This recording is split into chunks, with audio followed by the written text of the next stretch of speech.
Fala pessoal, tudo bem? Começando mais um vídeo por aqui.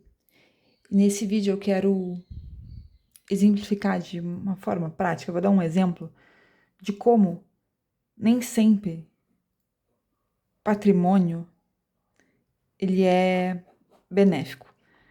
Dependendo do que tipo de patrimônio é esse, ele pode te levar a um momento, a uma situação financeira bem complicada.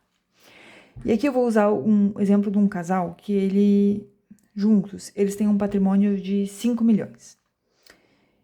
E o que é o patrimônio, né? Se a gente tiver ali um balanço, a gente tem o ativo, a gente tem passivo e a gente tem o PL. Ora, ativo é tudo que a gente tem de bem e direito. O passivo são as nossas obrigações. E o patrimônio líquido é a diferença entre o ativo e o passivo. Beleza. Vamos supor que desses 5 milhões, a gente tem a seguinte estrutura. Esse casal, ele tem uma casa, um apartamento extremamente confortável que ele vive com os 2 filhos. E só essa casa, ela é avaliada em 3 milhões.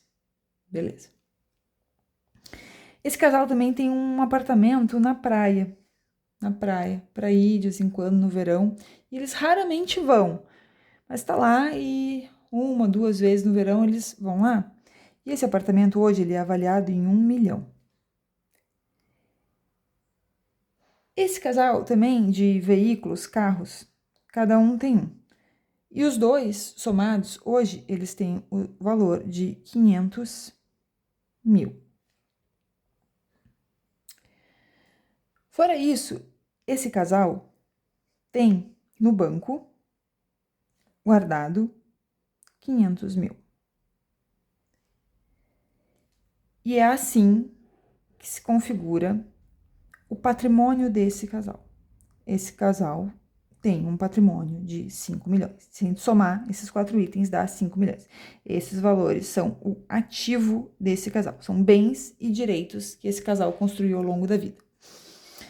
Só que agora eu quero mostrar como, dependendo do tipo de alocação que você faz do seu patrimônio, isso aqui pode ser bem perigoso e pode te trazer problemas.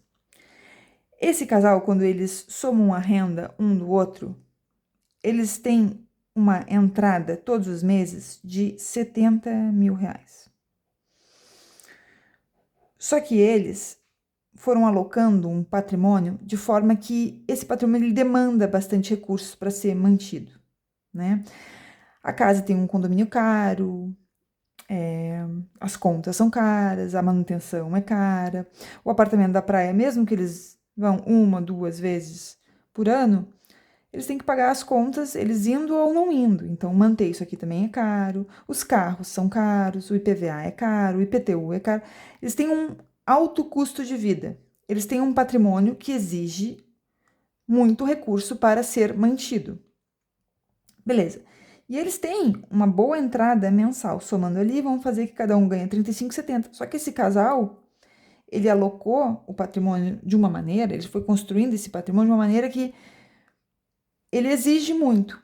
Então, esse casal, ele, na maioria das vezes, ele gasta os 70 mil todos os meses, ou se sobra, não sobra muito, e eles alocam de forma não muito boa. Aqui sobrou 500 mil no banco, que é ótimo, mas a grande maioria do patrimônio são em coisas que demandam recursos para serem mantidas, que não geram recursos, demandam recursos. Esse casal, acontece alguma coisa que a fonte de renda deles acaba. Vamos supor que eles tinham uma empresa juntos, acontece alguma coisa e essa fonte acabou. Só que eles têm coisas que eles precisam manter. E onde é que eles vão recorrer para manter? Aqui. Tá bom. E aí eles sabem que eles precisam ali por volta de 70 mil para bancar o estilo de vida deles, para arcar com as obrigações, às vezes sobra um pouquinho mais. Eu subi que eles apertaram daqui, apertaram dali, eles botaram o gasto deles para 50 mil. Tá. porque eles perderam a entrada, então eles disseram, olha, a gente vai apertar aqui, vamos fazer algumas mudanças, a gente vai gastar menos e nosso custo mensal vai para 50 mil. A gente vai tirar tudo que é supérfluo, vai ser 50 mil. Esse casal, ele tem 10 meses de retaguarda para bancar esse estilo de vida antes que ele precise começar a dilapidar esse patrimônio aqui. E é por isso que eu falo que nem todo o patrimônio é benéfico. Se a gente for competente para ter uma alta entrada, uma alta renda, e eles foram competentes nisso, um casal fazendo 70 mil juntos é uma bela renda para um casal, para uma família. Eles foram competentes, em algum momento sobrou dinheiro que eles foram alocando em coisas que eram importantes para eles. Eles queriam uma casa legal para a família, eles queriam um apartamento para curtir a praia, eles queriam bons carros. Ok.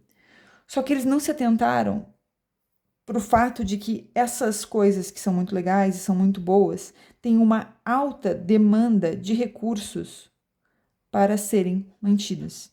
E se acontece algum imprevisto, e a gente sabe que acontece o tempo todo ao longo da nossa vida, que a fonte que sustenta esses gastos, ela seca, ela desaparece, a gente vai ter que começar a dilapidar esse patrimônio para continuar mantendo essas coisas enquanto a gente se recupera.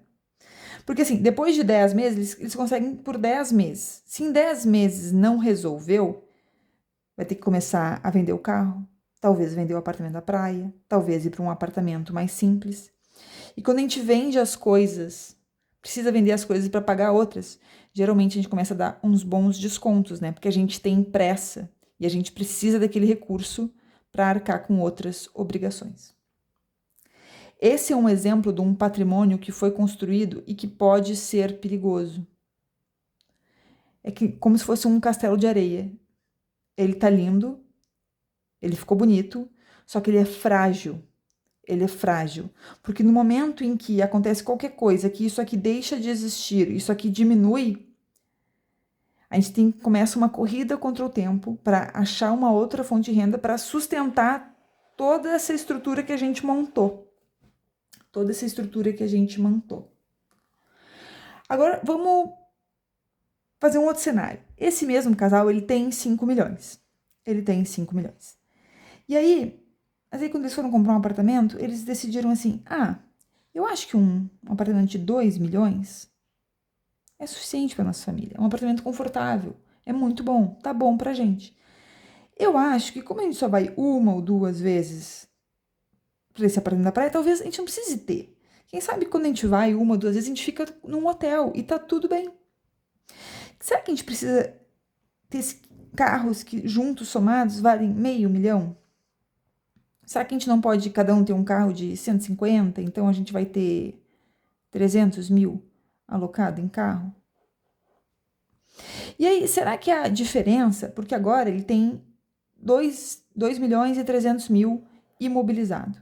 Então agora eles têm 2,7 milhões para estar em alguma aplicação que ajuda, que gera renda e não consome renda, como esses bens aqui, que gera renda para nos ajudar e a gente ficar mais tranquilo, porque se a gente perder parte do nosso trabalho que exige a nossa força ativa, a gente tem isso aqui que nos ajuda. E eles fazem ajustes. Um apartamento de 2 milhões ainda é muito bom. 2 carros, cada um de 150 mil, ainda é muito bom. E aí não quer dizer que você não vai para a praia, mas você precisa ter um apartamento na praia, sendo que você vai 1, 2, 3 vezes para a praia por ano. Você fica 1, 2, vamos supor, você fica 3 semanas por ano. Você precisa ter um apartamento? Será que não valia mais a pena com o rendimento? Você não consegue ficar essas 3 semanas num hotel, num Airbnb, se aluga uma coisa por temporada? Você precisa ter aquilo ali parado o ano todo, pagando condomínio, pagando tudo que um imóvel demanda? Aí é esse tipo de raciocínio que eu gosto de fazer. Fora que quando a gente investe em ativos que geram caixa, pode ser a aplicação mais simples. Um CDB que rende 100% CDI, que hoje com a nossa taxa de juros daria 1% ao mês. Pode conseguir mais, mas vamos ser conservador para a taxa de juros que a gente tem hoje. Isso daqui daria 27 mil de renda, para ajudar a compor. E aí, como eles simplificaram algumas coisas, talvez eles não precisam mais de 70 mil para viver. Eles readequaram alguma coisa, daí eles entendem que 50, 40, já dá para ter uma vida boa. E aí, se essa fonte de renda aqui seca, eles têm isso daqui enquanto eles se organizam. Isso aqui proporciona serenidade e tranquilidade para se reestabelecer e parar e pensar, bom, perdemos isso. Como é que a gente se reestrutura? Mas não está tudo perdido. A gente tem isso aqui entrando todo mês. Vamos, a partir daqui, pensar, vamos nos reestruturar e a gente vai se organizar. Assim, isso daqui, patrimônio gerador de renda, ele proporciona isso aqui, paz. Patrimônio alocados em coisas legais e coisas caras, ele é divertido enquanto tá tudo certo. Quando a fonte da renda que bancava tudo isso daqui seca, isso aqui não é mais divertido. E aí você começa a ver todo um patrimônio que você construiu uma vida inteira se dilapidar, porque você não consegue mais arcar com os custos de manter essas coisas aqui. Pessoal, esse é o raciocínio que eu queria compartilhar hoje com vocês. Patrimônio, ele nem sempre é bom. É bom o patrimônio que gera renda. O patrimônio que consome a nossa renda, ele nem sempre é bom. E esse tipo de patrimônio a gente tem que alocar dinheiro com cuidado, sempre pensando não se eu posso ou não comprar. Tá? Eu posso comprar e eu posso manter, e manter esse bem não vai ser custoso, não vai me prejudicar no longo prazo. É isso que a gente tem que ter em mente.